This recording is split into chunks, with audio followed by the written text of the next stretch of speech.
I didn't think it was that serious. Yeah, she said no, but I didn't think she really meant it. I thought it was all a part of the game everybody plays.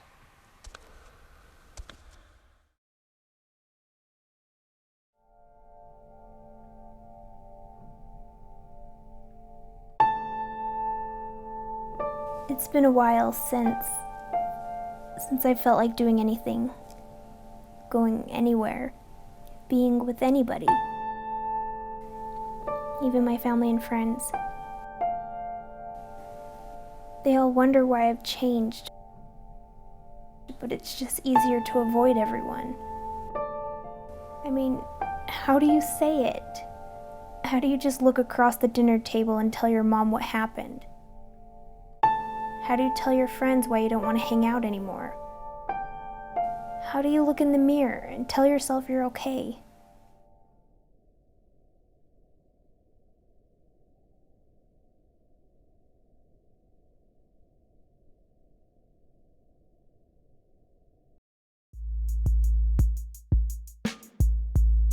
It's weird how your life can change in an instant. I was so excited to go to the party that night. Me and my friends, we couldn't believe we got invited. When we got to the party, there were already tons of people. I had a little bit to drink.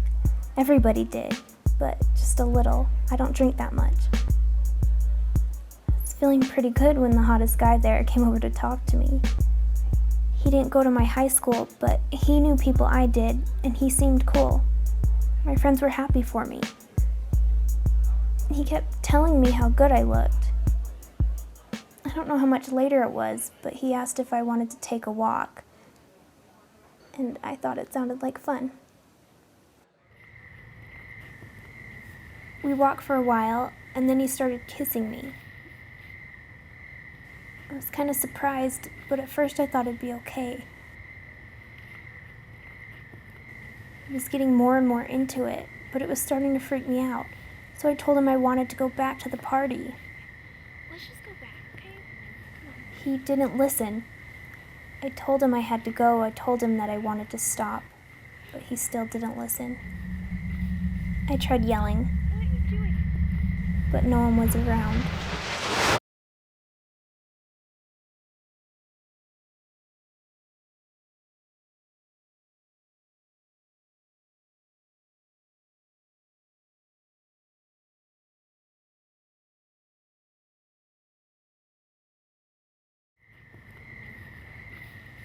Done. Just like that. He got up and walked away, leaving me there. I guess it was over for him. Funny. Because I don't think it'll ever be over for me.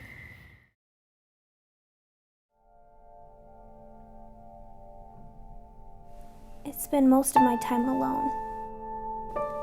It's like I'm in a cage, trapped. I know it wasn't my fault, but I can't stop feeling sick all the time. Some days I don't even know if it's worth living.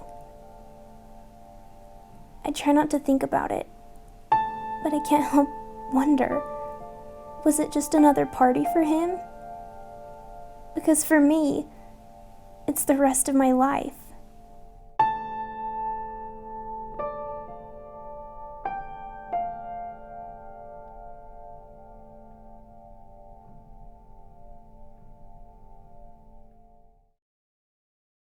Sexual violence comes in so many forms and affects so many people. It's really hard to find a narrow demographic affected by sexual violence because it seems to be all over the map. Sometimes it's strangers who perpetrate, but more often it's someone that the victim knows. It could be your neighbor, your uncle, your church leader. There needs to be a breaking of the silence around this whole issue.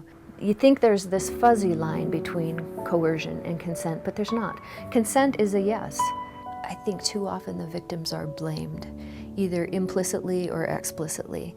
There's this sense that from everyone in that system, that if only the victim, the survivor, had done something different, this wouldn't have happened.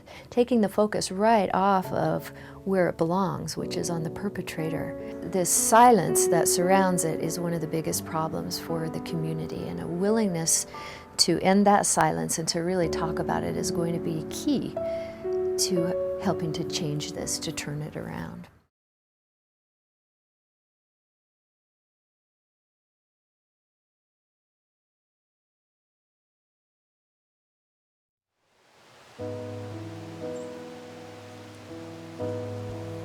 I had just broken up with my boyfriend of 2 years and I was pretty down.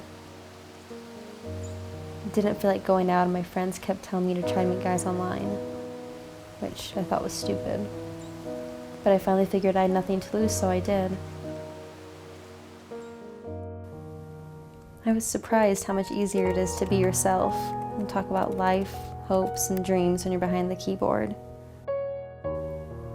There were a couple guys I started chatting with more and more, and I seemed to hit it off with one of them.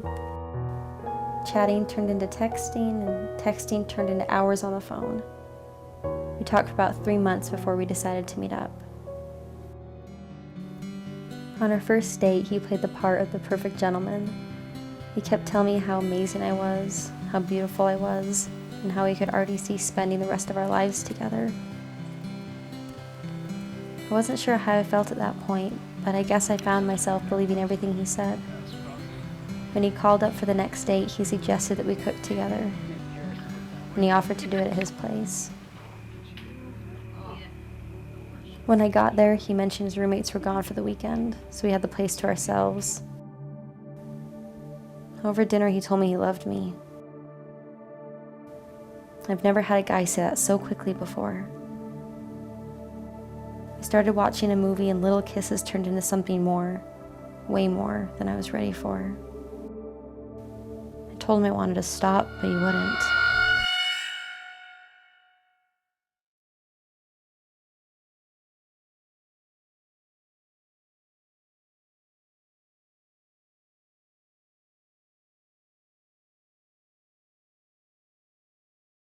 Somewhere in the struggle, I felt my mind slip away, like I was no longer in the moment, just somewhere else, safe, away, not there. Then all of a sudden, I was back, and I broke free, and I got out the door, and I ran, and I kept running until I could call my roommates to come get me.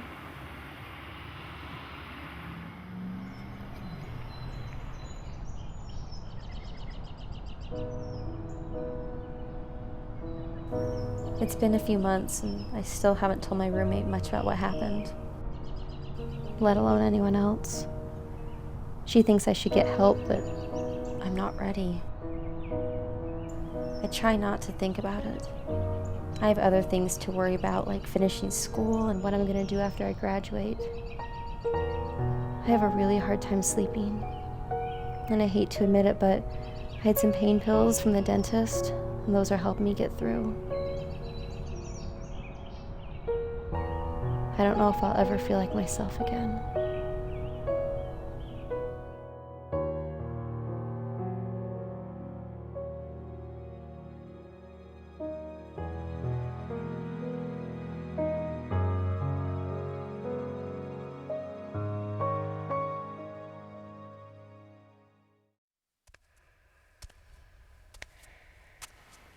They say it's gonna haunt her for the rest of her life. It's definitely gonna haunt me for a while. At least the next 5 to life. I wish I could take it back.